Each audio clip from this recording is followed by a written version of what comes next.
Hey everybody, welcome to the latest installment of My Methods, Tools of the Trade. In this episode we're going to talk about pressing. And I've got a selection of irons here and some the other things I use. The first thing I want to talk about is the surface upon which we iron. And right from the beginning, a ironing board is useless. They're tippy, they're too lightweight. If you're lucky enough to live in a place that has an old wooden ironing board built into the wall, that's fine for pressing shirts, but it's not suitable for pressing a kilt. So we need a sturdy tabletop, and we need to protect that tabletop because in this case, although it's an old art table, heavy Douglas fir, steam and heat will mar the finish. Eventually I might refinish this thing, but in the meantime we want to protect the finish. And if you're using a shared resource such as a kitchen table or a dining table or something like that, you definitely want to protect the surface. But we also, the reverse is also true. We want to protect the kilt from any finish that comes off the table. So in this case I have a clean piece of cardboard of an adequate size, covered with a single layer of an old 100% wool army blanket, because let's face it, if you've served any time at all in the army, you've got one of these tucked away somewhere. And that's my perfect ironing surface as far as I'm concerned, because it's firm. There's perhaps a tiny bit of give, but it's certainly not pillowy. So this is all that I use every time. As far as ironing, for years and years, when I was just starting out, I would use the family iron.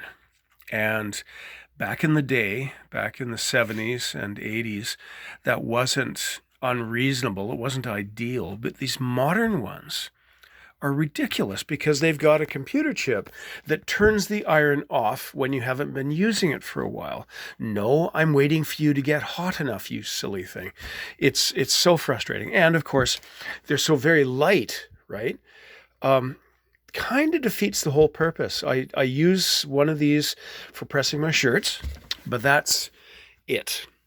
Now, I had been using an older domestic iron until one event when the kids were very small, when I went upstairs looking for the iron to press a kilt, and I discovered that my daughter was using the iron for that wonderful old craft of making stained glass by laying down two pieces of wax paper with crayon in between. And that immediately, A, I wasn't going to interrupt her play, but B, I wasn't going to use the iron after that. So I sort of cast about what to do. See, that was I should also mention the other thing about these things is because they're so light and there's so little metal in them, they lose heat extraordinarily quickly.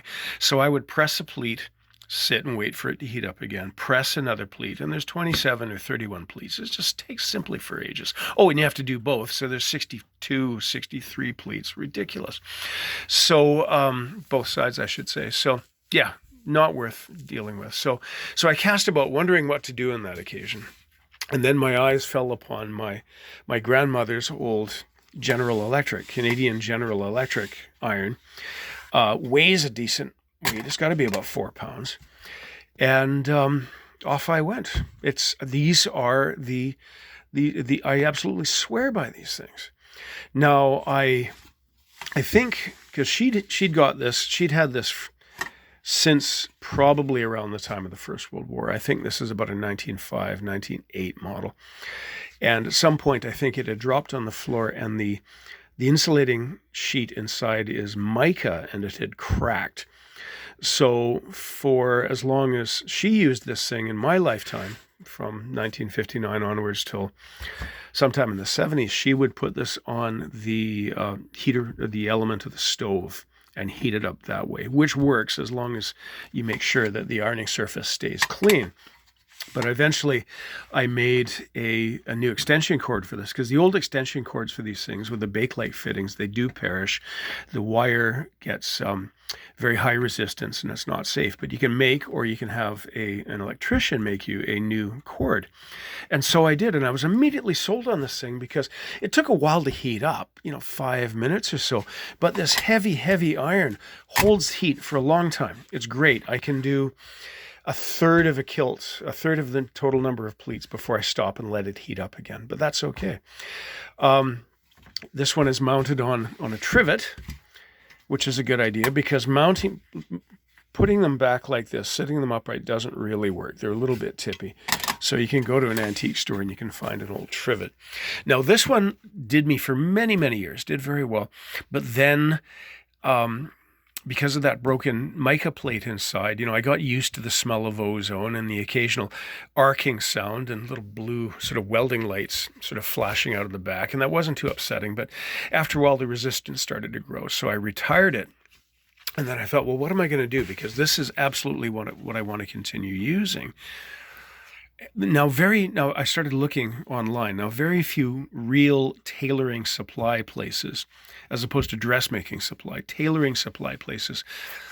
Maybe they're better now, but at the time, I don't think any of them. I think one of them had a website, and that one was advertising the modern equivalent of this for about, I don't know, between $300 and $600. And at the time I thought, oh God, I guess if I have to. But then, of course, after a moment and a beer, I thought, aha, eBay.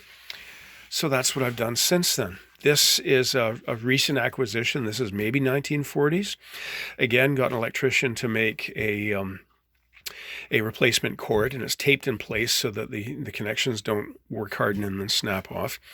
I went to a local antique store and found a trivet for it for a very few bucks. And this is absolutely my go-to device. It's well worth the money. And if you can buy them on eBay, probably pay more for shipping than you will for the item itself. But they're great pieces of kit. Now, I have a couple of other irons. And now these things are just monsters. I mean, you can literally do curls with these things. They got to be almost 10 pounds or more. I'm not exactly sure what these originally had been intended for. Perhaps professional pressing in a laundry of 100 years or so ago. I've yet to tinker with them to reduce them to working condition, but I may not actually use them for kilt tailoring and pressing because they're so very heavy that if I work one of these with my arms fully outstretched, I'm going to tear a rotator cuff. They're mad. My other tools for pressing, as we've seen in my other video about how to press kilts, is an atomizer, a water bottle for misting the surface of the wool to wet the wool before we press it, and a reservoir and a pressing cloth. Now, this reservoir is one of my grandmother's old aluminum pots. This probably dates from the 30s. And a pressing cloth, which is clean, new, undyed cotton canvas. And we can see it's got, maybe not on this side. On this side, it has sort of a, whatever you call that, a twill sort of weave. It's about the same weight of cloth as you would expect to find in a pair of jeans. You buy this stuff new. You don't, you buy a meter of it and it's going to last you a very, very long time indeed. I've ripped it to a convenient length, which is just slightly longer than most kilts I work on.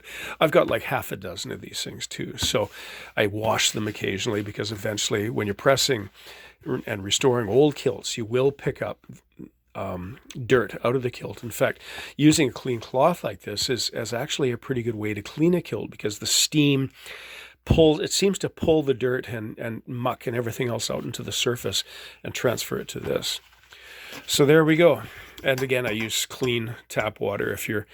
I'm very lucky in Vancouver, in BC, of course, because we've got some of the best tap water in the world. I think it's straight off the mountain.